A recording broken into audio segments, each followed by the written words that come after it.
Hello বন্ধুরা, শুভ সন্ধ্যা। ফোনের recharge ভরতে ভরতে আর ব্ল্যাক অ্যান্ড হোয়াইট হয়ে যাচ্ছে। ঠিক আছে, আমি সেই কারণে নিজের ছবি ব্ল্যাক অ্যান্ড হোয়াইট করে দিয়েছি। রিলায়েন্স রিলায়েন্স হলো ৩৪৯ টাকা।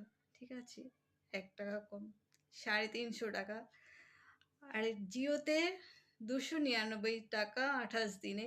১ টাকা ফেরত দিত, সেটাও দিচ্ছে না। এবার খাওয়া দাওয়া বন্ধ করে এবার ফোনের পিছনে রিচার্জ করাবে, আর ভিডিও করা হবে না, হবে না, হবে না। এত রিচার্জ বেড়ে গেলে কিছুতেই আর ফোনে রিচার্জ করা যাবে না। একটু চ্যানেলে একটুখানি আনন্দ মজা করা যায়, কিন্তু এত রিচার্জ বাড়িয়ে দিলে কি করে বলো তো? এই যে আটা মাখছি, দেখো, রাত্রি রুটি খাবো, তাই আটা মাখতে মাখতে চলে আসলাম এত সুসংবাদের